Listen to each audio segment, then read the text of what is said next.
The coffee had gone cold in my travel mug 3 hours ago, but I kept taking sips anyway. Anything to stay alert. 14 hours.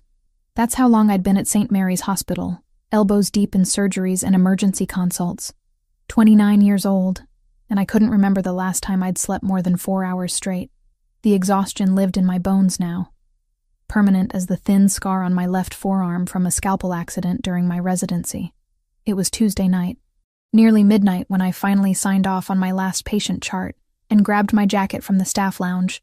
The hospital always felt different at this hour. Quieter. The daytime chaos of gurneys rattling down hallways and overhead pages calling for doctors had faded into something almost peaceful. Almost. I pushed through the emergency exit doors into the October night. Boston cold hit my face immediately, that kind of damp chill that seeps through every layer you're wearing. The parking lot stretched out before me, half empty under flickering yellow security lights that had needed replacing for months. I'd parked in the back corner near the maintenance shed because I'd arrived at 6 that morning when the closer spots were already taken by the night shift nurses. My Honda waited for me in the distance, a faithful companion that had seen better days. The paint was faded.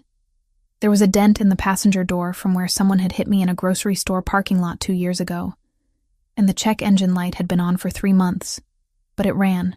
That was all that mattered. I made it halfway across the asphalt before I realized I'd forgotten my umbrella in the lounge. Again. I was always forgetting things lately. Keys, my phone, to eat lunch. The small details that normal people remembered without thinking. The sky opened up without warning. Rain came down in sheets so thick I could barely see 10 feet ahead. October in Boston meant weather that changed its mind every 5 minutes. Sunshine to downpour in the span of a heartbeat. I started running, keys jangling in my jacket pocket, scrubs already soaked through. The fabric clung to my skin, cold and uncomfortable. Water ran down my neck, into my collar, down my spine. My sneakers slapped against wet pavement. That's when my shoe caught on something. Maybe a crack in the asphalt. Maybe just my own clumsiness after being on my feet for 14 straight hours. My ankle twisted. I went down hard. The impact knocked the wind out of me. My knees slammed into concrete first, then my palms scraped against rough asphalt as I tried to catch myself. Pain shot up my legs, sharp and immediate. My scrubs tore at the knees. I felt skin split, felt the sting of cuts opening. I stayed there, kneeling in a puddle in an empty parking lot at midnight. Rain pouring down my neck and soaking through my hair.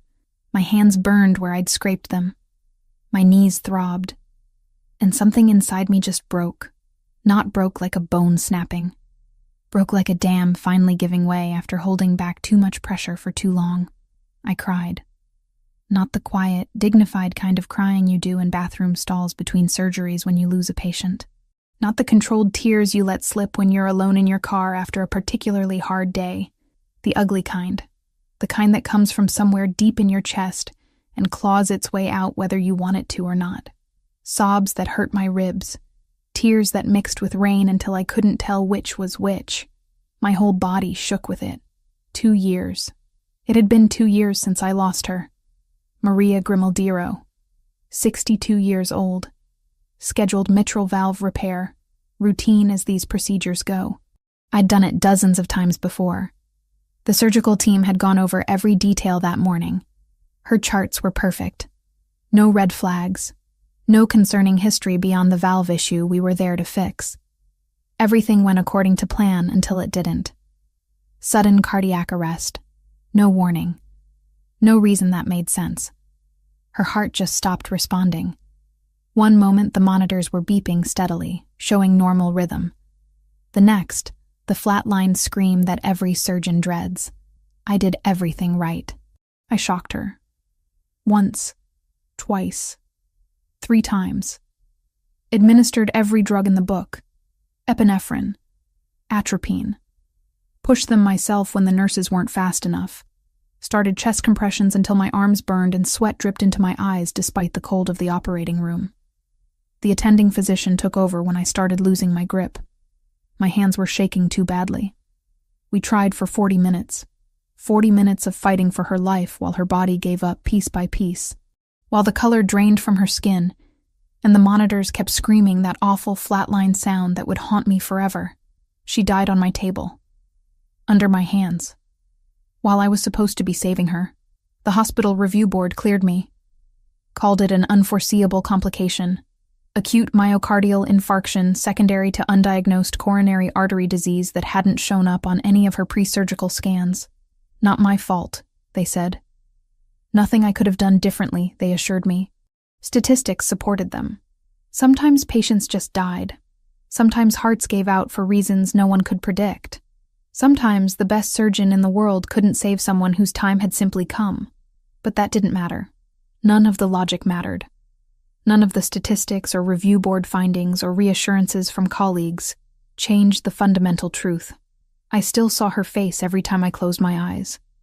Still felt the weight of her not breathing. Still heard the flatline in my dreams.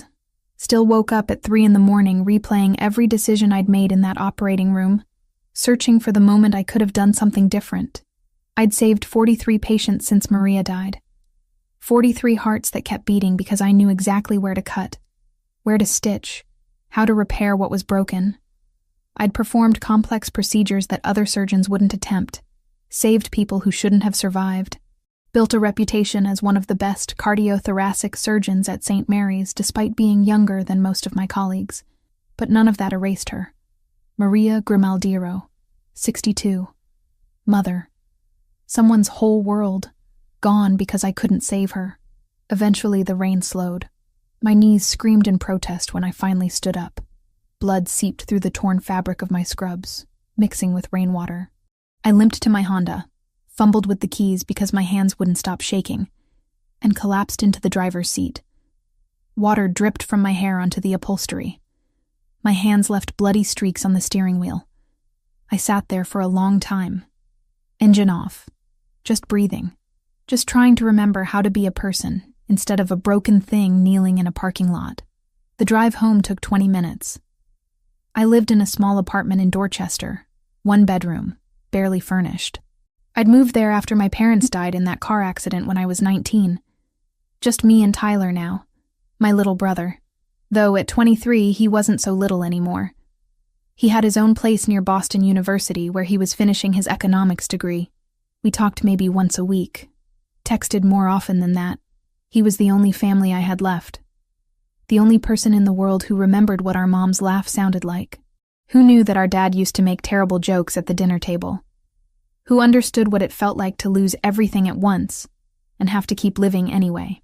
I parked in my assigned spot, grabbed my purse, trudged up 3 flights of stairs because the elevator was broken again. My apartment smelled stale when I opened the door. I'd forgotten to take out the trash before my shift. Had forgotten to open windows. Had forgotten to do a lot of things because my brain was too full of other people's hearts to remember my own life. I stripped off my wet scrubs in the bathroom, examining my scraped knees in the mirror. They'd need cleaning. Probably bandages. I stood under a scalding shower until my skin turned pink, and the water finally ran clear instead of tinged with blood. Put on an old sweater that had belonged to my dad and leggings that had holes in them. Made chamomile tea that I didn't drink. It sat on the coffee table, steam rising into the darkness of my living room. I curled up on my secondhand couch, wrapped in a blanket that smelled like the lavender detergent I always used. Stared at the wall until 3 a.m. Sleep wouldn't come. It never did when the guilt got this bad. At 3:15 I gave up, grabbed my laptop from the coffee table and opened it. The screen's blue light hurt my eyes in the darkness. My fingers moved on autopilot, typing the same search I'd typed every week for the past 2 years. Maria Grimaldiro obituary. The page loaded. I read it again even though I'd memorized every word by now. Every comma. Every capital letter. Maria Teresa Grimaldiro, 62 of Boston, passed away unexpectedly on October 15th. Beloved mother of Lucas. Devoted friend to many. Known for her generous spirit and warm heart. Maria spent her life caring for others, volunteering at St. Anthony's Church and supporting local charities. She will be deeply missed by all who knew her. Services held at St. Anthony's Church. Burial at Oak Ridge Cemetery. I'd gone to her funeral. Stood in the back of the church where no one would recognize me. Watched her family grieve from a distance. Saw her son, A man about my age with dark hair and darker eyes, standing at the front pew with shoulders so rigid they looked like they might snap. He never cried, just stood there, stone-faced, while person after person came up to offer condolences he clearly didn't want. I'd left before the burial. Couldn't watch them lower her casket into the ground. Couldn't face what I'd done. But tonight, staring at that obituary for what felt like the 100th time, something shifted. The address of Oak Ridge Cemetery was listed at the bottom, 40 minutes outside Boston. I'd known it was there all along, but I'd never gone. The thought formed slowly, like dawn breaking after a long night. I could go. Right now, before my shift started at 8. I could see where she was buried. Maybe say the apology I should have said 2 years ago. Maybe find some small piece of peace. I didn't let myself think about it too long. Thinking led to talking myself out of things, to finding reasons why it was a bad idea, to staying paralyzed in guilt forever. I changed into jeans and a clean sweater, wincing as the fabric brushed against my scraped knees, grabbed my jacket, shoved my phone and keys into my purse, left my apartment without looking back. Boston was quiet at 4 a.m, a different city than the one I knew during daylight hours. Streetlights reflected off wet pavement, creating pools of yellow light in the darkness. A few other cars drove past. A man walked his dog on the sidewalk. The world felt suspended, waiting for the sun. I stopped at a 24-hour grocery store on my way out of the city. The fluorescent lights inside were painfully bright after the darkness. An exhausted cashier barely looked at me as I paid for the first flowers I saw. White lilies. They seemed appropriate, clean, respectful. The kind of flowers you brought to someone's grave when you were the reason they needed a grave in the first place. The drive to Oak Ridge took exactly 38 minutes. I counted. Watched the city give way to suburbs, then to stretches of road lined with bare trees. October had stripped most of them already. They stood like skeletons against the pre-dawn sky. The cemetery gates were open when I arrived. No one else was there. Just rows and rows of headstones stretching out under a gray sky that promised more rain later. The grounds were immaculately maintained, grass cut short, paths swept clean. Trees planted at regular intervals to provide shade during summer months. I drove slowly through the grounds, searching for the section listed in the obituary. Found it near a cluster of old oak trees that gave the place its name. Parked my car and got out, clutching the lilies like they might disappear if I didn't hold on tight. Her headstone was black granite with gold lettering. Simple. Elegant. Maria Teresa Grimaldiro. Beloved mother. The dates of her birth and death. Nothing about how she died. Nothing about the surgeon who failed her. Nothing about the 40 minutes of chest compressions that weren't strong enough to bring her back. I knelt in the grass. It was wet and cold, soaking through my jeans immediately. I didn't care. The pain in my scraped knees flared up again, but I ignored it. "I'm sorry," I whispered. My voice cracked on the words. "I'm so sorry I couldn't save you." The words hung in the air, inadequate, pathetic, but they were all I had. I pulled dead leaves away from the base of the headstone, arranged the lilies carefully in the bronze vase built into the stone, traced the letters of her name with my fingertips, feeling the grooves carved into granite. I don't know if you can hear me. I don't know if it matters, but I think about you every day. I've saved so many people since you died, 43, but none of them erase what happened. None of them bring you back, and I'm so tired of carrying this. I stayed there until the sun started to rise, until the sky turned from black to gray to pale orange at the edges, until my knees went numb and my hands were frozen and my tears had dried into salt tracks on my cheeks. When I finally stood to leave, something had loosened in my chest. Not forgiveness, not peace, but something close to it. The smallest bit of release, like a knot that had been pulled tight for 2 years had finally loosened just enough to let me breathe. I promised her I'd come back, that this wouldn't be the last time, that I'd keep her grave clean and bring her fresh flowers and make sure someone remembered her besides just the people who had known her in life. Then I drove back to the hospital and started another shift. Saved 3 lives that day. Went home. Slept for 5 hours without dreaming of flatlining monitors. After that first visit, I couldn't stay away. The peace I'd felt at Maria's grave, however fleeting, was the first relief I'd experienced in 2 years. Something about being there, speaking to her, apologizing out loud instead of just in my head at 3 a.m. It mattered. So I went back. Wednesday morning, 6 o'clock. Before my shift started at 8, I drove the 38 minutes to Oak Ridge Cemetery with fresh lilies in the passenger seat. The sun was just starting to rise, painting the sky in shades of pink and gold, beautiful in a way that made my chest ache.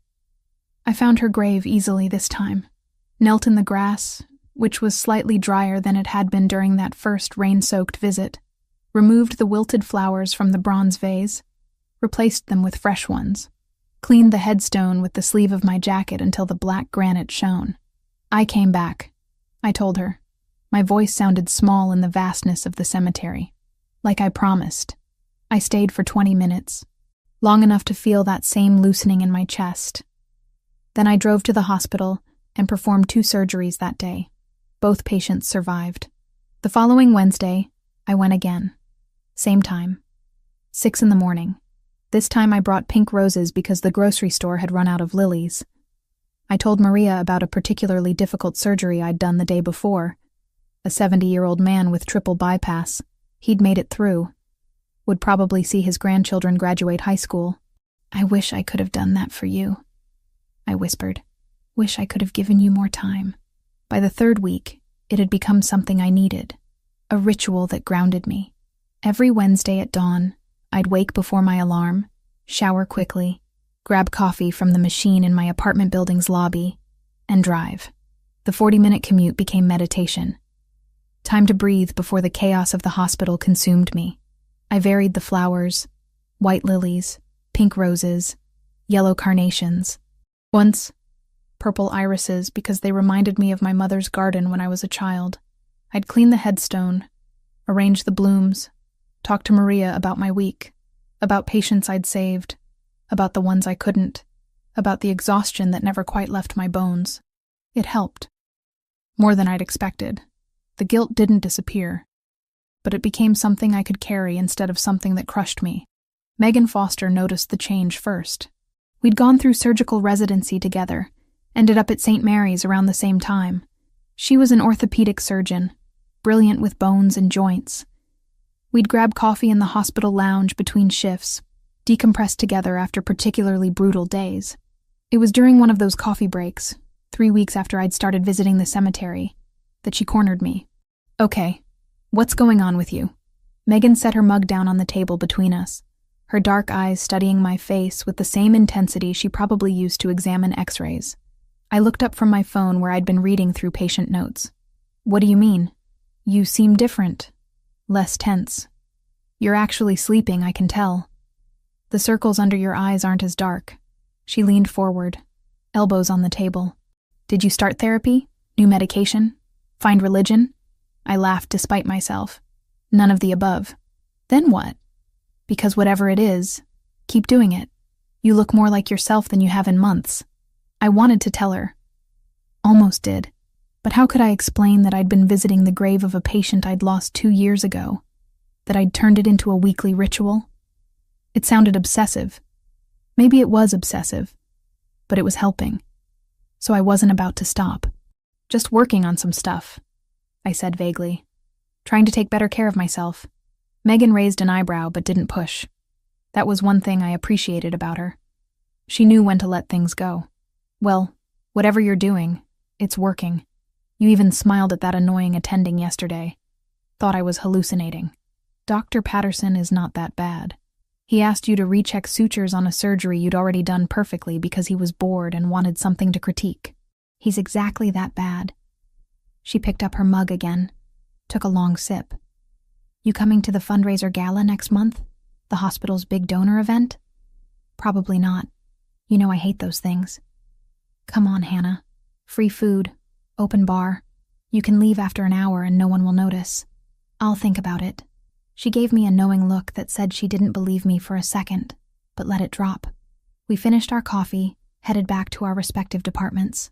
I had a valve replacement scheduled for 2 that afternoon. The 4th Wednesday, I brought white roses. It was early November now, cold enough that I could see my breath in the air. I'd worn a heavier jacket, wrapped a scarf around my neck. The cemetery was beautiful in autumn, trees ablaze with red and orange leaves, the morning mist hanging low over the grounds. I went through my routine, removed old flowers, placed new ones, wiped down the headstone, settled into the grass despite the cold seeping through my jeans. Getting close to the anniversary, I told Maria, 2 years since you died, since I failed you. I don't know if it gets easier. Everyone says time heals, but I think maybe it just teaches you how to live with the scars. A bird sang somewhere nearby. The wind rustled through the oak trees. Otherwise, silence. I stayed longer than usual that morning. Almost 40 minutes. Didn't want to leave. There was something peaceful about this place. Something that let me breathe in a way I couldn't anywhere else. When I finally stood to go, my legs had gone stiff from sitting in the cold. I stretched, wincing as my knees protested. Turned to walk back to my car. That's when I saw the SUV. Black, expensive looking. Parked about 50 yards away near another cluster of graves. I hadn't noticed it when I'd arrived. Must have pulled up while I was lost in conversation with Maria's headstone. I didn't think much of it. Other people visited loved ones here. Of course, there would be other cars. I climbed into my Honda, started the engine, let it warm up for a minute before pulling away. The next Wednesday, it rained. Torrential downpour that started the moment I stepped out of my apartment building. I stood there holding my keys, looking up at the dark sky, debating whether to skip my visit for the first time since I'd started, but I knew I wouldn't. Couldn't. Breaking the routine felt wrong, like I'd be failing Maria all over again. So I grabbed my jacket with the hood, the one that was supposedly waterproof but leaked at the seams, and drove to the cemetery anyway. The rain was so heavy I could barely see the road, had to slow to 30 miles an hour on the highway. What should have been a 38-minute drive took almost an hour. I'd stopped at a different grocery store this time, one that was open early. They didn't have my usual flowers. I ended up with pink roses. Not my first choice, but they'd have to do. The cemetery was deserted when I arrived. Of course it was. Any sane person was home in bed, not driving through a storm to talk to a headstone. But I'd stopped pretending I was sane about this a while ago. I parked close to Maria's section, killed the engine, sat there for a moment watching rain hammer against my windshield, took a deep breath. Then I grabbed the roses and got out. The water soaked through my supposedly waterproof jacket within seconds. Rain ran down my neck, plastered my hair to my skull, turned my jeans heavy and cold. I trudged across the grass, shoes squelching with every step. Maria's grave looked lonely in the storm. The flowers I'd left last week were beaten down by rain. I knelt in the mud, not caring anymore about staying dry. I was already drenched. "Sorry about the pink roses," I said, raising my voice to be heard over the downpour. "They were out of lilies. Seems like everyone's buying flowers today." I pulled the dead flowers from the vase, set them aside, arranged the new roses carefully despite my numb fingers. Then I just knelt there, rain pouring down, and let myself feel everything I'd been holding back all week. I'm so tired, Maria. So tired of carrying this, of feeling like I failed you. I know you probably wouldn't want me to torture myself like this, but I can't stop, can't let go. The rain kept falling. Thunder rumbled somewhere in the distance. I don't know how long I stayed like that. Long enough for my knees to go numb. Long enough for the cold to seep into my bones. Long enough that when I finally heard footsteps approaching through the mud, I didn't react at first. Then a shadow fell across me. I looked up slowly, rain dripping into my eyes. A man stood beside me, tall, dark hair slicked back from the rain. Wearing an expensive black suit that somehow still looked immaculate despite the storm, he held a massive umbrella, the kind that could shelter 3 people. But he wasn't offering to share it. He was just standing there, staring down at me with eyes so dark they were almost black, intense in a way that made my heart stutter. I froze. My hand was still on Maria's headstone, fingers pressed against the cold granite. "How did you know her?" His voice was quiet, controlled, but there was something underneath it. Something sharp. I should have stood up, should have said something, but my brain had short-circuited. Because I recognized him. Not his face, exactly, but I knew who he was. The man from her funeral. The one who'd stood at the front pew with shoulders like iron. Her son. My voice came out as barely a whisper. I cleared my throat, tried again. I was her doctor. His expression didn't change. Just kept looking at me with those dark, unreadable eyes. Her doctor. Yes. I finally forced myself to stand, though my legs were shaking. From cold or fear or both. I was. Her doctor. Before she... I couldn't finish the sentence. Before she died. Before I let her die. Before I failed to save her. He studied me for a long moment. Rain continued to pour down around us. I was shivering now, teeth starting to chatter, but I couldn't look away from him. You come here often, he said. Not a question. A statement. How did he know that? Had he seen me before? This is the first time in the rain. Something flickered in his eyes. Too quick to identify. You should get out of the storm. You'll get sick. Then he turned and walked away. Just like that. Didn't introduce himself. Didn't ask my name. Didn't demand to know why I'd been visiting his mother's grave every week for a month. I stood there, frozen, watching him disappear into the rain. Watching him climb into that black SUV I'd seen last week. Watching him drive away without looking back. My heart was pounding. Hands trembling. And it wasn't from the cold anymore. I stumbled back to my car, soaked through, started the engine with shaking fingers. Blasted the heat, but I couldn't stop shivering. He'd known I came here often, which meant he'd seen me before. Had he been watching? Following me? Or did he come here too, to visit his mother, and we'd just never crossed paths until today? I should have asked his name. Should have explained myself better. Should have done something other than stand there like an idiot, while he looked at me with those dark, knowing eyes. By the time I got back to my apartment, I was shaking so hard I could barely get my key in the lock. I peeled off my wet clothes, stood under a scalding shower until feeling returned to my fingers, changed into dry sweats, and made tea I actually drank this time. But I couldn't stop thinking about him, about the way he'd looked at me, about the controlled intensity in his voice when he'd asked how I knew her, about the fact that he'd walked away without demanding answers, without accusing me of anything, without revealing whether he knew what had happened to his mother. I called in sick to the hospital. Told them I had a migraine. Spent the rest of the day on my couch, wrapped in blankets, unable to stop replaying that encounter in my head. The next morning, I woke to my phone buzzing. A text from Megan. You okay? HR said you called in sick. That's not like you. I stared at the message for a long time before typing back. Fine. Just needed a day. I'll be in tomorrow. She responded immediately. Want me to bring you soup? I'm off at 6. I'm good. Thanks, though. I wasn't good, but I didn't know how to explain what was wrong. Didn't know how to put into words the fear that had settled in my chest. The fear that Maria's son knew exactly who I was. Knew that I was the surgeon who'd failed to save his mother. And that encounter in the rain wasn't random at all. I didn't go back to the cemetery the next Wednesday. Told myself it was because I had back-to-back surgeries scheduled. Told myself I needed a break from the routine. But the truth was simpler and more pathetic. I was scared. Scared of running into him again. Scared of those dark eyes that seemed to see through me. Scared of what he might know. Megan noticed my distraction during a procedure on Thursday afternoon. I was assisting her on a complex knee reconstruction. My usual steady hands fumbling with the retractors. You okay over there? She asked, glancing at me over her surgical mask. Fine. Just tired. You sure? Because you've been spacing out all week. Want to grab dinner after this? Talk about whatever's going on? Can't. Have an early morning tomorrow. It wasn't a lie. I did have an early surgery scheduled.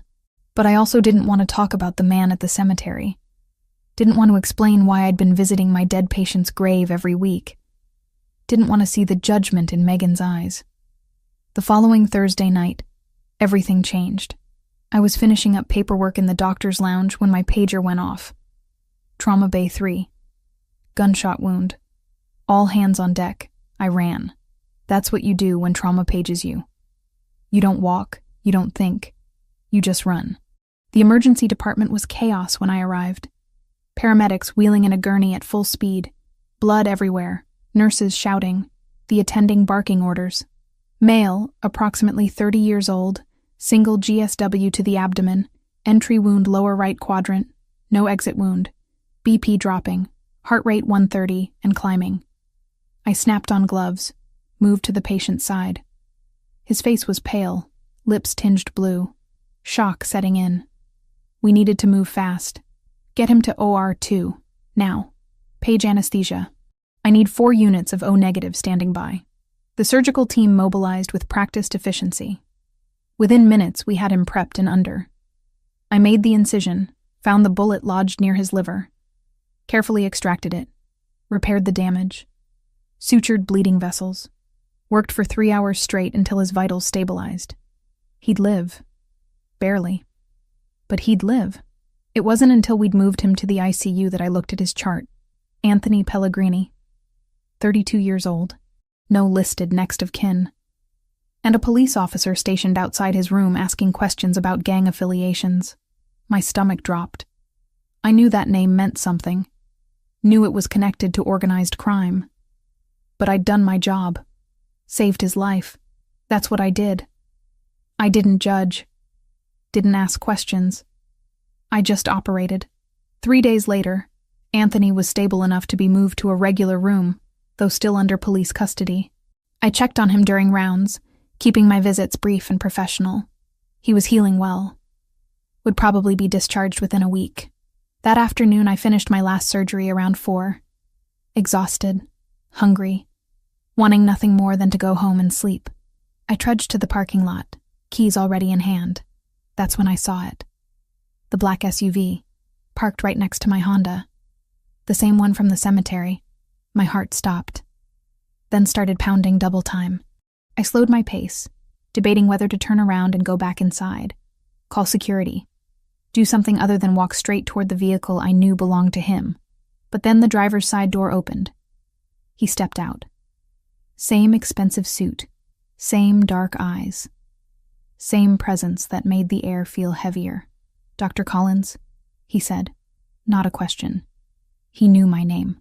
I froze 5 feet away from my car. "How do you know who I am?" "I make it my business to know things." He closed the distance between us in 2 strides. Not threatening. Just direct. "We need to talk." "About what?" "About Anthony. My cousin. The man you operated on 3 days ago." Of course. Of course Anthony was related to him. Because my life had apparently decided to become a series of increasingly uncomfortable coincidences. "Your cousin is doing well. He should make a full recovery." "I know. I've been getting updates from the nursing staff." He studied my face with that same intensity I remembered from the cemetery. "You saved his life. That's my job. Not all doctors would have worked as hard on someone like Anthony. Someone the police were waiting to arrest the moment he woke up. I treat all my patients the same. Mr. Grimaldiro. Lucas Grimaldiro." The name hit me like a physical blow. Maria's son. I'd known it, of course. But hearing him say it out loud made it real. "I see you remember," he said quietly. "Your mother. I was there when she—" I couldn't finish the sentence. "I know. I looked into it after I saw you at her grave. Found the surgical records. Read the review board findings. Understood what happened." My throat closed up. He knew. He knew I was the surgeon who'd failed to save his mother. And now he was standing in front of me in a hospital parking lot, talking about how I'd saved his cousin. "I'm sorry," I whispered. "I'm so sorry about your mother." "Why do you go there? Every Wednesday morning? Why do you visit her grave?" "Because I failed her. Because I think about her every single day. Because I need to apologize even if she can't hear me." Lucas was quiet for a long moment. Then, unexpectedly, he said, "She didn't suffer." "What?" "When she died. You told me that at the cemetery. That it was quick, that she didn't suffer." His jaw tightened. "I was in Chicago when it happened. Business trip I couldn't postpone. By the time I got back, she was already gone. I never got to say goodbye. Never got to thank her for everything she did for me. I've been carrying that guilt for 2 years. That's not the same as... Isn't it? You blame yourself for not saving her. I blame myself for not being there. We both carry something we can't fix. He pulled something from his jacket pocket. A business card. Black with gold lettering. Just a phone number. If you ever need anything, Dr. Collins, anything at all, call me. Why would I need to call you? Because you saved my cousin's life when you didn't have to. Because you visit my mother's grave every week and bring her flowers. Because people who do those things deserve to have someone looking out for them. He pressed the card into my hand. Thank you. For trying to save her. For not giving up. Then he turned and walked back to his SUV. Got in. Drove away. Left me standing there holding a business card and trying to process what had just happened. He'd thanked me. The son of the woman I'd failed had just thanked me. I got in my car, hands shaking, and just sat there for a long time. The card felt heavy in my palm. I should throw it away. Should want nothing to do with Lucas Grimaldiro or his family or whatever world they operated in that involved cousins getting shot in police custody. But I didn't throw it away. I slipped it into my wallet. Told myself it was just because it would be rude to toss it immediately. Told myself I'd never actually call that number. Drove home. Made dinner I didn't eat. Lay in bed staring at the ceiling until 3 a.m. Finally got up. Grabbed my laptop. Searched his name properly this time instead of just reading his mother's obituary. Lucas Grimaldiro. Businessman. Owns several legitimate enterprises. Real estate. Restaurants. Import-export. But underneath the surface, whispers. Connections to organized crime. The Grimaldiro family. Boston's Italian Mafia. Territory disputes. Violence handled quietly and efficiently. I should have been terrified. Should have reported the encounter to someone. Should have stayed far away from anything connected to that world. Instead, I thought about how he'd looked when he said his mother didn't suffer. About the grief in his eyes that matched my own. About the fact that he'd thanked me instead of blamed me. 2 days later, I went back to the cemetery. Early morning. Gray sky threatening rain. I brought white roses this time and knelt in front of Maria's grave like I always did. Your son came to see me, I told her. Lucas, he's not what I expected. He thanked me. Even though I couldn't save you, he thanked me. The wind rustled through the oak trees. A bird called somewhere in the distance. I don't know what to do with that, I admitted. Don't know what any of this means. But I wanted you to know, your son is a good man, despite everything else. He's good. I stayed for 20 minutes, then drove to the hospital and started another day of surgeries. Saved 2 lives, lost none. The card stayed in my wallet. I didn't call, but I didn't throw it away either. Lucas called me 2 days later. I was in the middle of reviewing post-operative reports when my cell phone rang. Unknown number. I almost didn't answer, but something made me pick up. Dr. Collins. It's Lucas Grimaldiro. His voice on the phone sounded different. Softer. Less guarded than it had been in the parking lot. Mr. Grimaldiro. I set down my pen, heart already racing. Is something wrong with Anthony? Anthony's fine. Being discharged tomorrow, actually. Against medical advice, but that's his choice. A pause. I was calling to see if you'd have dinner with me. Tonight, if you're free. I should have said no. Should have made an excuse about being on call or too busy or literally anything else. But instead, I heard myself say, where? There's a restaurant in the North End. Bellinati. Do you know it? I can find it. 7 o'clock. I'll have a table reserved under my name. He hung up before I could change my mind. I sat there staring at my phone, wondering what I'd just agreed to. Megan cornered me in the lounge 20 minutes later. Okay, you've been weird all week and now you're smiling at your phone. What's going on? Nothing. Just a dinner. A dinner? She raised both eyebrows. With who? Someone I met recently. Hannah Collins has a date. Alert the media. She grinned. Good for you. When's the last time you went on an actual date? 2 years? It's not a date, just dinner. Right, just dinner with someone who makes you smile at your phone. She grabbed her coffee. Wear something nice. And text me when you get home so I know you're alive. I didn't tell her who the dinner was with. Didn't tell her anything else. Just finished my shift, went home, and stood in front of my closet for 20 minutes trying to decide what to wear. Eventually settled on black pants and a cream sweater. Simple, professional, not trying too hard. I left my hair down, put on minimal makeup, grabbed my jacket and keys. Bella Notte was tucked away on a quiet side street in Boston's North End, the city's Italian neighborhood. Small, elegant, the kind of place that didn't advertise because they didn't need to. The host greeted me at the door. "Dr. Collins, Mr. Grimaldiro is waiting for you." He led me through the main dining room to a private area in the back. Quieter, more intimate.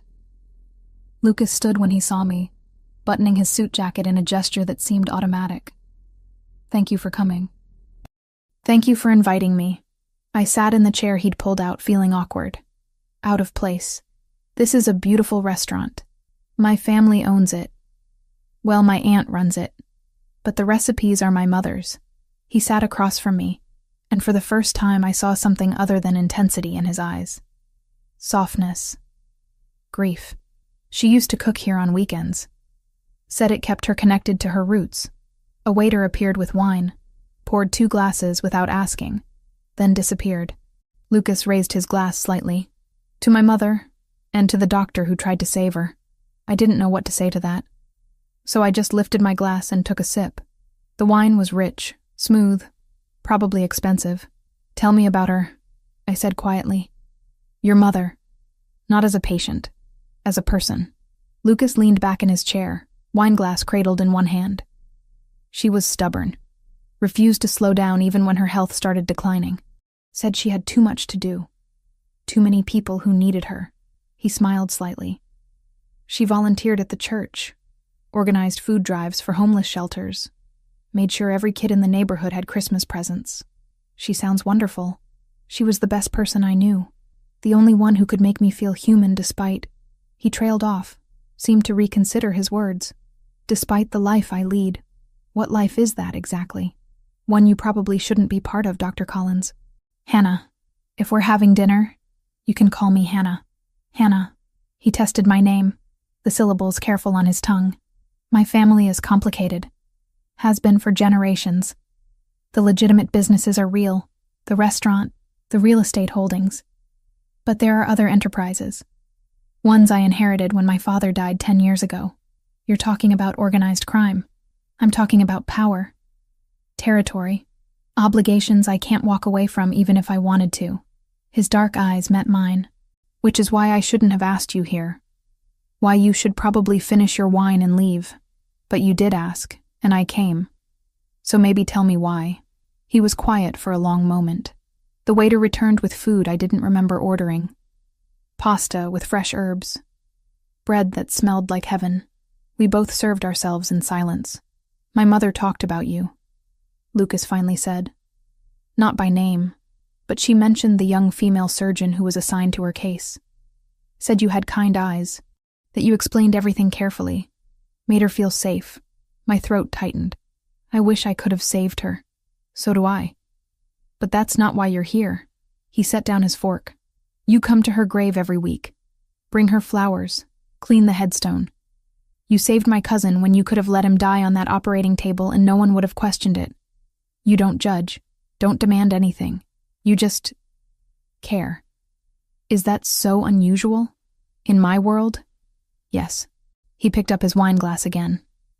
I haven't connected with anyone since she died. Haven't wanted to. But then I saw you kneeling in the rain talking to her grave and something shifted. Lucas, I don't know what you're expecting from this dinner, but I'm not expecting anything. Just wanted to share a meal with someone who understands what it's like to carry guilt you can't put down. His phone buzzed on the table. He glanced at it, frowned, silenced it. Tell me about your life, Hannah, outside the hospital. So I did. Told him about losing my parents when I was 19, about raising Tyler alongside finishing medical school, about the long hours and the exhaustion, and the way my entire identity had become wrapped up in saving people. We talked through dinner, then dessert, then coffee. The conversation flowed easier than it should have. He asked questions that showed he was actually listening, shared stories about his mother that made me laugh, mentioned his aunt who ran the restaurant. His cousin Anthony, who was apparently notorious for getting into trouble. He's been arrested 4 times. Lucas said with something that might have been affection. Never learns. But he's family. Family means everything to you. It's all I have left. When the check came, Lucas paid despite my protests. Walked me to my car like a gentleman from another era. The night air was cold, my breath visible. "Thank you for this," I said, fumbling with my keys. "For dinner. For talking about your mother. It helped. We should do it again. Next week. Same time. Lucas, I don't think... Just dinner. Nothing more. I promise." He stepped closer, not touching, but near enough that I could feel his warmth. "I know this is complicated. No, you shouldn't be anywhere near me. But I'd like to see you again." Every rational thought in my head screamed to say no, to walk away from this man and whatever darkness surrounded him. But standing there in the cold Boston night, looking into eyes that reflected the same grief and loneliness I felt, I couldn't make myself refuse. "Okay. Next week." He smiled. Actually smiled. It transformed his face from hard and dangerous to something almost boyish. "Next week, then. Drive safe, Hannah." I got in my car, started the engine, watched him walk back toward the restaurant in my rearview mirror. My hands were shaking, not from fear, from anticipation. I texted Megan when I got home like I'd promised. "Home safe. Dinner was good." She responded immediately. "Just good? Need details tomorrow." I didn't give her details. Didn't tell her that I'd had dinner with a man connected to organized crime. Didn't mention that I'd agreed to see him again. Just went to bed and lay awake thinking about Lucas's smile and the way he'd said my name. The following Wednesday, I went back to the cemetery. Found Lucas already there, standing beside his mother's grave with fresh roses. White ones. Same as mine. "We keep meeting here," he said without turning around. "Seems to be a pattern." I knelt beside him, placed my flowers next to his. "Do you come every week too?" "When I can. Business doesn't always allow it." He crouched down, traced his mother's name on the headstone. "Thank you for last night. For listening. Thank you for inviting me." We stayed there together for 20 minutes. Not talking. Just existing in shared grief. When we finally stood to leave, Lucas caught my hand. "Same restaurant. Same time. This week. You're persistent." "I know what I want, Hannah. And I want to know you better." He let go of my hand, walked to his SUV, drove away. Left me standing there with a racing heart, and the certain knowledge that I was walking into something I didn't fully understand. But I went anyway. That night, and the next week, and the week after that. 6 dinners turned into something I looked forward to more than I wanted to admit. The call came at 2 a.m. I was deep in sleep when my phone started vibrating on the nightstand, pulling me out of dreams I wouldn't remember. I fumbled for it in the darkness, squinting at the screen. Unknown number. I almost declined, but something made me answer. Maybe instinct. Maybe the part of me that was always a doctor, always on call, always ready for emergencies. "Hello?" "Hannah," Tyler's voice, shaking, terrified. "Hannah, I need help." I sat up so fast my head spun. "Tyler? What's wrong? Are you hurt? I'm at the police station. They're saying I owe money. A lot of money. These guys, they came to my apartment and they said if I don't pay $20,000 by tomorrow, they're going to..." His voice cracked. "Hannah, I'm scared." My heart stopped. $20,000. "What did you do?" "It was just a poker game. Some guys from school said it was casual, just for fun. But it wasn't casual and I kept losing, and they said I could pay them back later. But now they want it all at once, and I don't have it." Words tumbling out in a panicked rush. "I'm so sorry. I'm so sorry. I didn't mean for this to happen." I closed my eyes, trying to think through the fear. Who are these people, Tyler? I don't know. Russians, I think. One of them had an accent. "Hannah, what do I do?" Russians. My mind immediately went to the Bratva, the Russian organized crime network I'd read about when researching Lucas. This was bad. This was very bad. "Okay, listen to me. Did they hurt you?" "No. But they said..." He took a shaky breath. "They said if I don't have the money by Friday, they'll break my legs. Maybe worse." Friday. That gave us 48 hours.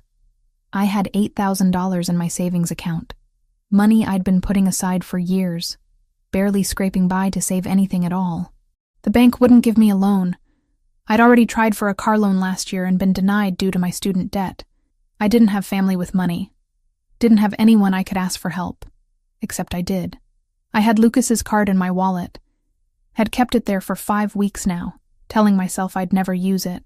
Stay at the police station until they kick you out. Then go straight home and lock your door. Don't open it for anyone. I'll figure something out. Hannah, I'm so sorry. I know. Just stay safe. I'll call you in a few hours. I hung up. Sat there in the darkness of my bedroom with my heart pounding and my hands shaking. $20,000. 48 hours. My little brother's legs, maybe his life. I pulled out my wallet. Found Lucas's business card, black with gold numbers. Stared at it for a long time. It was 3 a.m. Insane to call anyone at this hour, but Tyler's terrified voice kept echoing in my head. I dialed before I could change my mind. Lucas answered on the second ring. His voice was alert. No trace of sleep. Hannah, I'm sorry to call so late. I need help. The words came out strangled. It's my brother. He's in trouble. Where are you? Home. But Tyler's at the police station in Cambridge. He got mixed up in a gambling debt with some Russians, and they're threatening to hurt him if he doesn't pay $20,000 by Friday. Silence on the other end. Then, I'll be at your apartment in 20 minutes. Text me the address. Lucas, I can't ask you to. You're not asking. I'm offering. Send me the address. He hung up. I sat there holding my phone, wondering what I'd just done. But Tyler's safety mattered more than my pride or my fear of owing Lucas Grimaldiro. I texted him my address, then scrambled to make myself presentable, changed out of my pajamas into jeans and a sweater, pulled my hair into a ponytail, paced my living room for 18 minutes until headlights appeared outside my building. The black SUV parked in front. Lucas climbed out, still in a suit despite the hour. I buzzed him up, opened my apartment door before he could knock. Thank you for coming. He stepped inside, taking in my small apartment with a single sweeping glance. Tell me everything. So I did. Told him about Tyler's call, the poker game, the threats. Lucas listened without interrupting, his expression growing darker with each detail. How much can you cover yourself? He asked when I finished. 8,000. That's all I have saved. I'll handle the rest. Lucas, I can't just take $12,000 from you. You're not taking it. You're accepting help. He pulled out his phone, made a call, spoke in rapid Italian to whoever answered, then hung up and looked at me. The debt will be cleared by noon tomorrow. Tyler's safe. I felt my knees go weak. Just like that? Just like that. He moved closer, close enough that I could see the concern in his dark eyes. But Hannah, you need to understand something. These people don't forget. Even with the debt paid, your brother needs to stay away from any kind of gambling. Anything that could put him back on their radar. He will. I'll make sure of it. Good. Lucas hesitated, then reached out and tucked a strand of hair behind my ear. The gesture was so gentle it made my breath catch. You should have called me sooner. I didn't want to owe you anything. You don't owe me. This is what people who care about each other do. They help. His hand lingered near my face. But if it makes you feel better, we can call it even for you saving Anthony's life. This is worth way more than that surgery. To me, Anthony's life is priceless. So yes, we're even. He stepped back, professional distance returning. Get some sleep. Call your brother in the morning and tell him everything's handled. And Hannah? Yes? No more poker games. Make sure he understands that. I will. Thank you, Lucas. I don't know how to... You don't need to thank me. Just let me take you to dinner tomorrow night. Same place, same time. I nodded, too overwhelmed to speak. He left without another word, his footsteps echoing down the stairwell. I locked my door and collapsed onto my couch, shaking with relief and something else. Something that felt dangerously close to trust. I called Tyler at 7 a.m, told him the debt was cleared, that he was safe, that he needed to promise me he'd never gamble again. He cried, promised, thanked me over and over. How did you get the money? He asked. I have a friend who helped. What kind of friend has $12,000 just lying around? The kind who owns restaurants and real estate. Don't worry about it. Hannah, I'll pay you back. I swear. As soon as I graduate and get a job, I'll pay back every cent. Just focus on graduating. And Tyler, stay away from poker games. Stay away from anything that even looks like trouble. I will. I promise. I love you. I love you too. That night, I met Lucas at Bella Knott as promised. He was already seated when I arrived. Wine poured, a slight smile on his face when he saw me. Tyler's okay? He asked as I sat down. Shaken up, but okay. He wants to meet you, to thank you. That's not necessary. It is to him. You saved his life, Lucas. Or at least saved him from having his legs broken. I made a phone call. That's all. He sipped his wine. The Bratva won't bother him again. I made sure of it. I wanted to ask how. Wanted to know what kind of power Lucas wielded that he could make Russian mobsters back off with a single phone call. But I was also afraid of the answer. I need to find a way to pay you back. I said instead. No, you don't. $12,000, Lucas. That's not nothing. To me, it is. He leaned forward. Hannah, I don't want your money. What I want is for you to stop carrying everything alone. You take care of everyone. Your patients, your brother. But who takes care of you? I manage. You shouldn't have to just manage. His hand covered mine on the table. Warm. Solid. Let me help carry some of the weight. That's all I'm asking. I looked down at our hands. At the way his fingers curled around mine like it was the most natural thing in the world. At some point in the past 5 weeks, this had stopped being just dinners with the son of a patient I'd lost. This had become something else. Something deeper and more complicated. I'm falling for you, I whispered. And I don't know if that's a good idea. Probably not. His thumb traced circles on my palm. But I'm falling for you too. Have been since I saw you kneeling in the rain at my mother's grave. Lucas, your world is dangerous. I'm a surgeon. I save lives. I don't know how to exist in a place where people get shot and debts are paid with threats. You don't have to exist in that world. I keep it separate. Always have. He squeezed my hand. But I won't lie to you, Hannah. Being with me comes with risks. People will know you're connected to me. That makes you a potential target. Then maybe we should stop this. Before it goes any further. Is that what you want? I looked into his eyes. Saw the same loneliness and grief I carried. Saw someone who understood loss in a way most people couldn't. Saw a man who'd dropped everything to help my brother in the middle of the night without asking for anything in return. No, I admitted. That's not what I want. Then let's stop overthinking this. Let's just be two people who found each other in a cemetery and decided that maybe grief doesn't have to be carried alone. We had dinner. Talked about everything except the debt and the danger. He told me about his aunt's upcoming birthday party. I told him about a particularly difficult surgery I had scheduled. We laughed about Anthony's terrible jokes, shared dessert, held hands across the table like teenagers. When he walked me to my car later, he pulled me close and kissed me for the first time. Gentle at first, then deeper. His hands cupped my face like I was something precious, something worth protecting. I'll keep you safe, he murmured against my lips. I promise. And despite every logical reason not to, I believed him. 5 weeks became 6, then 7. Our dinners continued twice a week. Wednesday mornings at the cemetery became something we shared, standing side by side in front of Maria's grave, sometimes talking, sometimes silent. I met his Aunt Rosa, who ran Bella Knott and squeezed my cheeks while declaring I was too skinny. Met more of his family at a birthday party where everyone spoke rapid Italian and no one asked what I did for a living. Megan finally cornered me about it during a particularly long surgery. We were 4 hours into a triple bypass, the patient stable, our hands moving in practice synchronization. So are you going to tell me about this mystery man you've been seeing for 2 months? She asked over the beeping monitors. There's nothing to tell. You're glowing, Hannah. You smile now. You actually took a personal day last week. That's not nothing. His name is Lucas. We met at a cemetery. He's complicated. Complicated how? His family is in the import-export business. Megan snorted. That's code for Mafia, isn't it? My hands paused for a fraction of a second. What makes you say that? Because I have eyes and a brain. The expensive restaurants. The way you're suddenly very vague about where you spend your time. The fact that your brother's gambling debt mysteriously disappeared.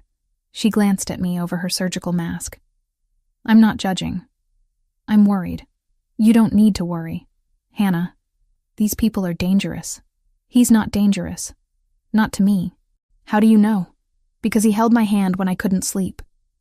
Because he listened when I talked about Maria without judgment. Because when I'd shown up at his apartment one night after losing a patient, he just pulled me into his arms and let me cry without asking questions. I just do, I said. We finished the surgery in silence. The patient survived, would probably walk out of the hospital in a week. Another life saved. Another tally mark on my redemption scorecard. But that night, everything changed. I was leaving the hospital around 9 when Lucas called. His voice was different. Tense in a way I'd never heard before. Hannah, I need you to do something for me. Don't ask questions. Just do exactly what I say. My stomach dropped. What's wrong? There's been an incident. One of my men was shot. He can't go to a hospital without police getting involved. I need your help. Lucas, I can't perform surgery outside a hospital. That's illegal. I could lose my license. I know what I'm asking. And I wouldn't ask if there was any other option. His voice cracked slightly. It's my aunt's son, Rosa's boy. He's 19, Hannah. If he doesn't get help in the next hour, he's going to die. Rosa, the woman who'd called me too skinny and fed me until I couldn't move. Whose laugh filled Bellanata every night. Who'd lost her husband 5 years ago and lived for her children. Where are you? He gave me an address in Quincy. Bring whatever medical supplies you can carry. I'll have everything else you need. I hung up, stood in the parking lot trying to decide if I was about to throw away my entire career. My license. My ability to practice medicine. Everything I'd worked for since I was 19 years old and decided to become a doctor. But Rosa's face kept appearing in my mind. Her kindness. The way she'd welcomed me into their family without hesitation. I went back inside. Grabbed supplies from the emergency stockroom, filling a surgical kit with everything I might need for a gunshot wound. Antibiotics, sutures, local anesthetic, surgical tools. Anyone who checked would know what I'd taken. But I'd worry about that later. I used my attending badge to sign out the kit under the trauma cash umbrella, standard in mass casualty overflow, so if pharmacy audited the drawers, the pull would read as a legitimate standby restock. It wouldn't fool a determined investigator forever, but it bought me time and kept the night shift from getting blindsided by missing instruments. The drive to Quincy took 25 minutes. The address was a house on a quiet street. Lights on inside, an SUV parked in the driveway. Lucas met me at the door before I could knock. Thank you for coming. Show me the patient.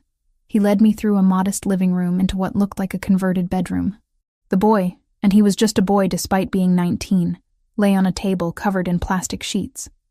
His face was pale, lips tinged blue, shock setting in fast. What's his name? I asked, setting down my kit. Marco. He's losing a lot of blood. I moved to Marco's side, assessed the wound. Entry point in the right lower abdomen, no exit wound. The bullet was still inside, probably lodged near his liver. This was bad. This was very bad. I need everyone out except Lucas. And I need better light. The room cleared. Lucas positioned lamps around the makeshift operating table. I scrubbed my hands in a nearby sink, snapped on gloves, took a steadying breath. This is going to be rough. I've never operated outside a hospital before.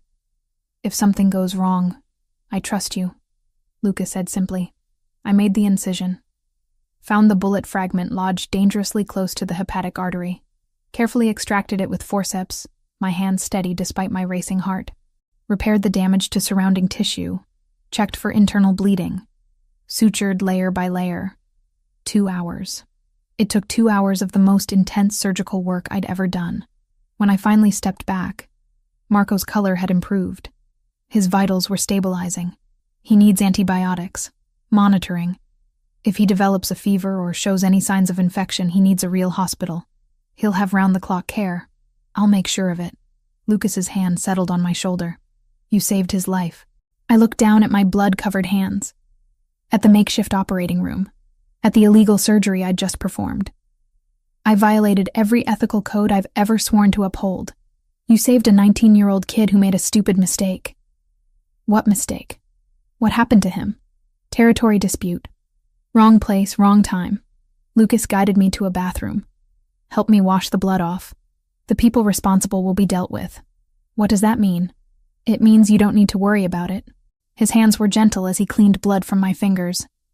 I keep that part of my life away from you. I always will.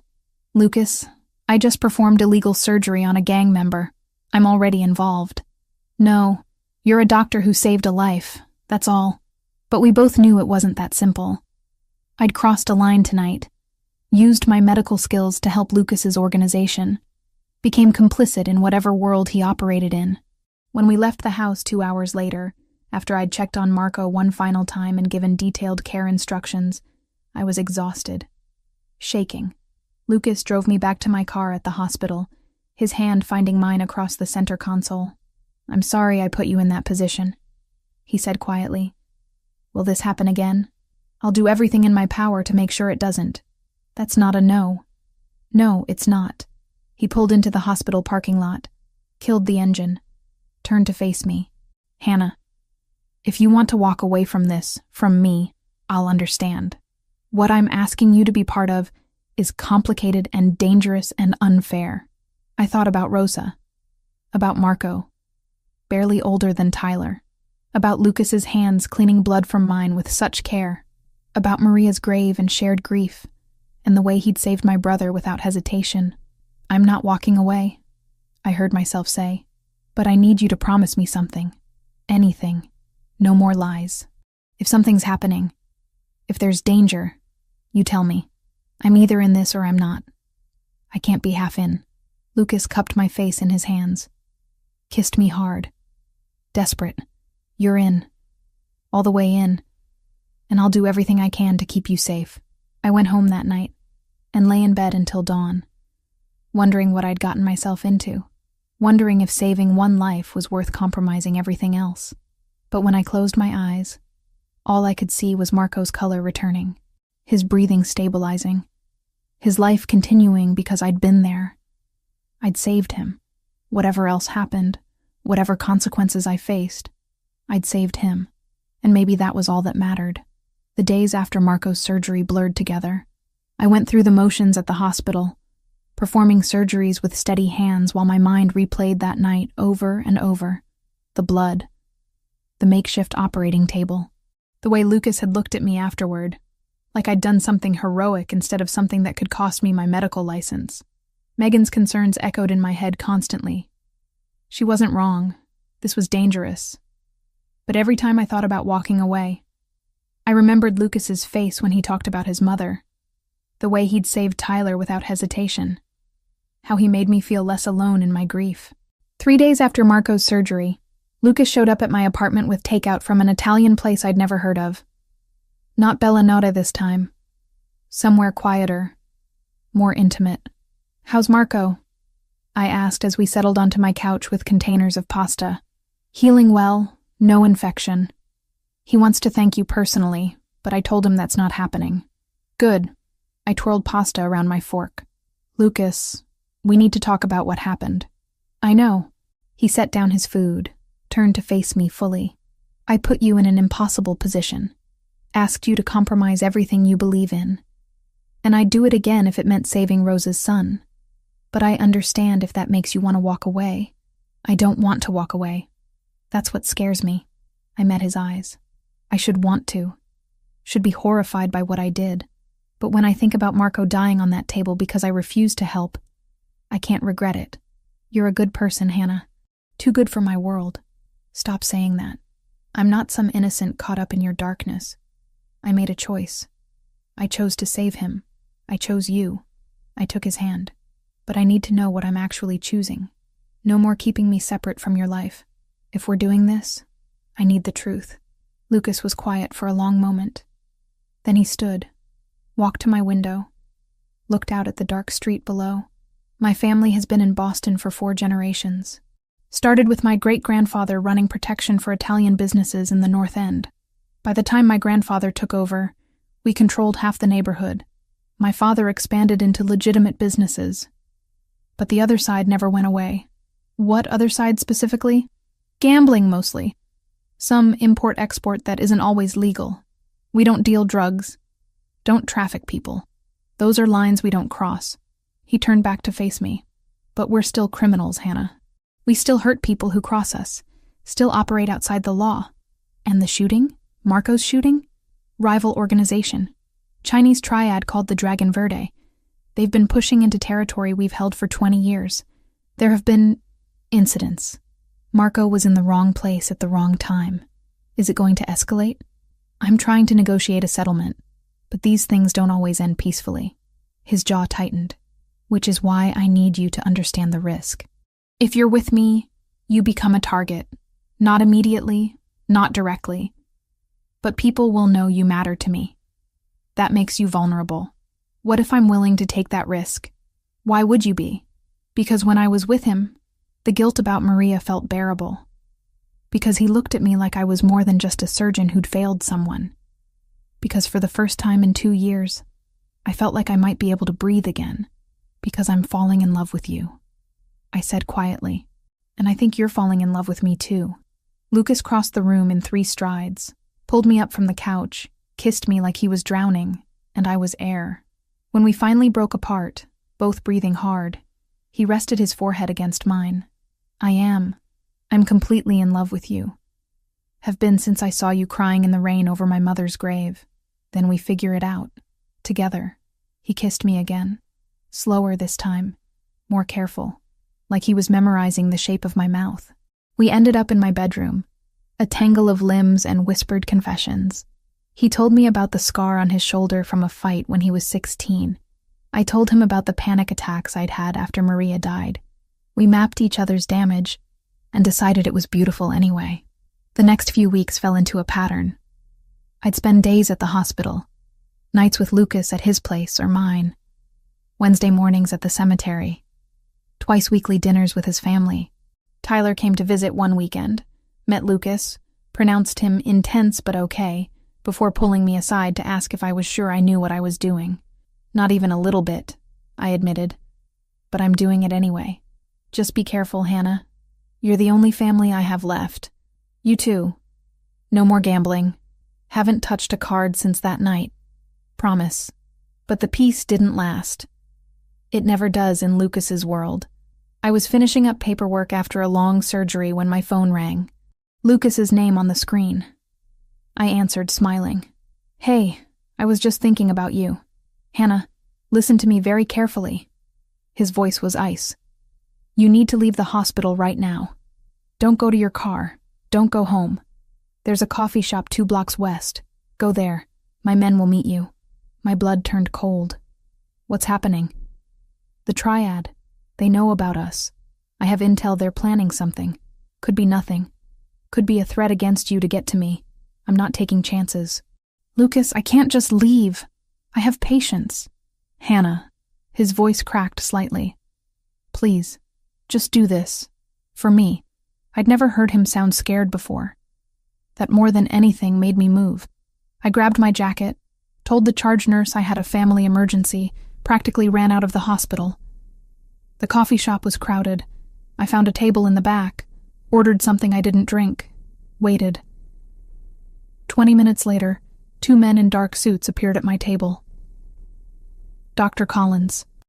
We're here to take you somewhere safe. I followed them to an SUV. Different from Lucas's, but the same general presence. They drove me to a building in downtown Boston. Upscale apartment building. The kind with doormen and marble lobbies. Top floor. They led me inside. The apartment was huge. Floor-to-ceiling windows overlooking the city. Sleek, modern furniture. And Lucas, pacing near the windows with his phone pressed to his ear, speaking rapid Italian. He saw me, ended the call immediately, crossed the room to pull me into his arms. You're okay. I'm fine. What's going on? The triad made a move against one of my shipments. 3 of my men are dead. And they left a message. He pulled back, his face grim. They know about you. Sent photos of you leaving the hospital. Said they'd take what matters to me unless I back off their territory. My stomach dropped. They're threatening to kill me. They're threatening to try. They won't succeed. He cupped my face. You're staying here until this is resolved. This is my private apartment. No one knows about it except my most trusted people. You'll be safe. He'd already looped a friendly detective who only cared that I stayed alive long enough to testify if anything ever touched my side of the line. No threats, no leverage. Just the pragmatic understanding that keeping me breathing served everyone. For how long? However long it takes. Lucas, I can't just disappear. I have surgeries scheduled, patients depending on me. I'll have Megan Foster notified. We'll say you had a family emergency. Needed to leave town for a week. You can't just upend my entire life. I can, and I will if it keeps you alive. Steel in his voice now. This is not negotiable, Hannah. You stay here, under guard, until the threat is eliminated. And how do you plan to eliminate it? His eyes went dark. However, I need to. I understood what he meant. He was going to kill them. The men threatening me would die, and Lucas would be the one to make it happen. How many? I whispered. How many what? How many people are you going to kill? As many as it takes. I should have been horrified, should have run screaming, but standing there in his arms, knowing these people wanted to hurt me, to hurt him, all I felt was grim acceptance. This was his world. This was the price of loving him. Promise me something, I said. Anything. Promise me you'll come back. That you won't die trying to protect me. I promise. He kissed my forehead. I'll always come back to you. He left 20 minutes later with 6 armed men. Left me in that glass tower with 2 guards stationed outside and instructions not to leave for any reason. I stood at the windows watching the city lights, wondering how many of those lights would go dark tonight because of me. The wait was torture. Hours stretched into an eternity. I called Tyler, told him I was fine but couldn't talk long. Tried to sleep, but couldn't. Just paced the apartment like a caged animal. My phone rang at 3 a.m. Lucas's name. It's done, he said. Exhaustion in every syllable. You're safe now. How many? Silence. Then, 7. The triad leadership is gone. The rest will fall in line or scatter. Either way, they won't come after you. 7 people dead. Because of me. Because I'd fallen in love with a man whose world solved problems with bullets. I'll be there in 20 minutes, Lucas said. Stay put. When he arrived, there was blood on his shirt. Not a lot. Just a spatter across the collar that he'd missed when cleaning up. He looked exhausted. Haunted. Like he'd aged 10 years in one night. I should have been afraid of him. Should have seen a killer. But all I saw was a man who'd done terrible things to keep me safe. Come here, I said. He came. Let me hold him. Let me clean the blood from his collar with a damp cloth. Let me be the thing that reminded him he was still human. I'm sorry, he whispered into my hair. I'm so sorry you're part of this now. I chose this. Chose you. I pulled back to look at him. But Lucas, we can't keep doing this. I can't live waiting for the next threat. The next war. The next time you have to kill people to protect me. I know. I'm working on changing things. Making the business more legitimate. It takes time, but I'm trying. How much time? A year. Maybe 2. But I'll get us there. I promise. His hands framed my face. I'll build us a life where you don't have to be afraid. Where our children don't grow up in this world. Our children. He'd said it so casually. Like it was a given that we had a future. You think about that? I asked. Having kids with me? Every day. I kissed him. Slow and deep and desperate. Tasting the future he promised. The life we might have if we survived long enough to claim it. We made love in that glass tower as dawn broke over Boston. Gentle and fierce, and tinged with the knowledge that we'd crossed another line tonight. 14 people dead because of the territory war Lucas fought. And I loved him anyway. Maybe that made me broken. Maybe it made me complicit. But lying there in his arms as morning light spilled across the floor, all I could think was that I'd choose him again. Every time. Even knowing the cost. 3 months after the war with the triad ended, I moved out of my apartment in Dorchester. Lucas insisted I stay with him in his mansion in Beacon Hill. The place was enormous, 3 stories of brick and iron gates and security that made Fort Knox look casual, but it felt like a home. His home. And slowly, mine too. I resigned from St. Mary's 2 weeks after moving in. Couldn't reconcile the 2 halves of my life anymore. The doctor who saved everyone, and the woman who'd performed illegal surgery on a gang member, who loved a man responsible for 14 deaths. Megan tried to talk me out of it over coffee one last time. "You're throwing away your career," she said, concern etched across her face. "Everything you worked for since you were 19. I'm not throwing it away. I'm redirecting it." I'd thought about this carefully. Lucas's family foundation funds community clinics in the North End. They need a medical director, someone to oversee operations, hire staff, make sure people who can't afford regular health care get treatment. That's charity work, Hannah. You're one of the best cardiothoracic surgeons I've ever seen. And I'll still be a surgeon. Just at a clinic instead of a hospital. Still saving lives. Just different ones. She studied me for a long time. You love him that much? I do. More than I thought I could love anyone. Then I hope he deserves you. She squeezed my hand. Be happy, Hannah. And call me if you need anything. I promised I would. And when she texted the next morning, "Just checking on you," I answered for once, instead of letting the message sit until the worry turned into silence. Anything at all. The clinic work turned out to be exactly what I needed. Less pressure, more connection with patients. People who couldn't afford insurance, who worked 3 jobs just to feed their families. I treated everything from minor infections to serious cardiac issues. Set up a program for diabetic patients. Partnered with local hospitals for cases that needed more intensive care. Rosa worked there 2 days a week, handling administrative tasks and translating for Italian-speaking patients. Marco, fully recovered from his gunshot wound, started college with plans to become a physician's assistant. Tyler visited once a month, still uncomfortable with Lucas, but grateful for his sister's happiness. Wednesday mornings at the cemetery continued. Lucas and I would stand at Maria's grave together, sometimes bringing flowers, sometimes just standing in comfortable silence. The guilt had softened over the months, not disappeared. It never would, but it no longer crushed me. One particular Wednesday in late March, unseasonably warm with cherry blossoms starting to bloom across Boston, we stood at Maria's grave longer than usual. Lucas had been quiet all morning, distracted in a way that wasn't like him. "My mother would have loved you," he said suddenly. "Would have welcomed you into the family with open arms. Probably would have started planning the wedding the moment she met you. I wish I could have known her. Really known her. Not just as a patient." She was stubborn, opinionated, had very specific ideas about how things should be done. He smiled slightly. "You remind me of her sometimes. The way you stand your ground. Don't let anyone push you around." Is that a compliment? It's an observation. And yes, a compliment. He turned to face me fully, taking both my hands in his.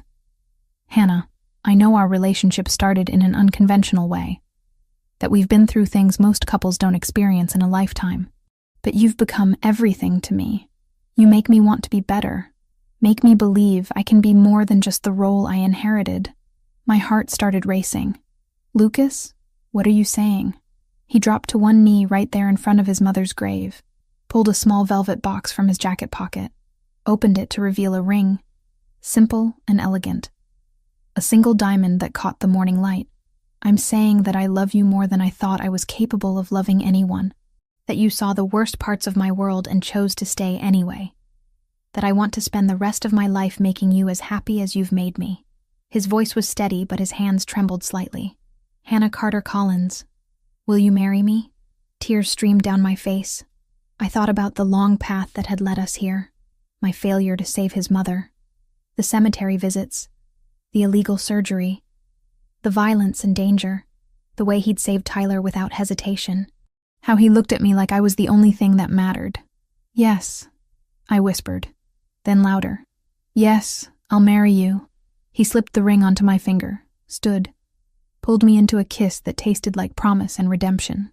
When we finally broke apart, both laughing and crying, I noticed fresh flowers on Maria's grave that hadn't been there when we arrived. White lilies, just like the ones I'd brought that very first time. "Did you do that?" I asked. "My Aunt Rosa. I told her I was proposing today. She wanted to make sure my mother was here for it in spirit." I looked down at the flowers, at the grave of the woman whose death had brought us together. "Thank you, Maria," I said quietly, "for everything, for raising him right, for somehow bringing us together. I'll take care of him. I promise." Lucas's arms came around me from behind, his chin resting on my shoulder. "She knows. Somehow, I think she's been orchestrating this from the beginning." We stayed like that for a long time. Then we drove back to the mansion and called everyone we knew. Rosa cried and immediately started planning the wedding. Anthony congratulated Lucas and made inappropriate jokes about bachelor parties. Tyler flew in from a conference to meet us for dinner, shook Lucas's hand, and told him not to screw this up. The wedding happened 4 months later in a small church in the North End, the same one where Maria's funeral had been held. It felt right, like we were closing one chapter and opening another in the same sacred space. I wore a simple white dress. Lucas wore a black suit that made him look like a movie star. Rosa cried through the entire ceremony. Tyler walked me down the aisle with tears in his eyes. Megan stood as my maid of honor, still slightly worried but supportive. When the priest asked if I took Lucas Grimaldiro to be my husband, in sickness and health, for richer or poorer, I looked into those dark eyes that had seen so much pain and said, "I do," without hesitation. And when he kissed me as his wife, the church erupted in applause. The reception was at Bella Nota, the entire restaurant reserved for family and close friends.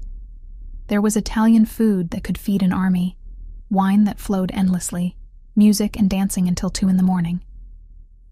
Lucas's aunt danced with him, whispering something in Italian that made him laugh. Tyler got drunk and gave an embarrassing speech about how I'd always been too serious, and it was good to see me happy. At the end of the night, Lucas and I stood on the restaurant's back terrace, looking out at the Boston skyline. His jacket was draped over my shoulders against the chill. "Any regrets?" he asked quietly. "Not a single one." "You?" "Only that my mother isn't here to see this." He pulled me closer. "But I think she'd approve. Think she'd be happy that we found each other." "I know she would be." I rested my head on his shoulder. "Lucas, there's something I need to tell you." "That sounds ominous." "It's not. At least I hope it's not." I took a deep breath. "I'm pregnant. 6 weeks. I found out 3 days ago." He went completely still. Then he spun me around, hands on my shoulders, eyes wide. "You're pregnant? We're having a baby?" "We're having a baby." The joy on his face was indescribable. He picked me up, spun me around, kissed me hard. "We're having a baby," he repeated, like he couldn't quite believe it. "Are you happy?" "Happy doesn't even begin to cover it." He set me down gently, one hand moving to rest on my still flat stomach. "A baby. Our baby. I know the timing isn't perfect. We just got married. The clinic is still getting established. The timing is perfect. Everything about this is perfect."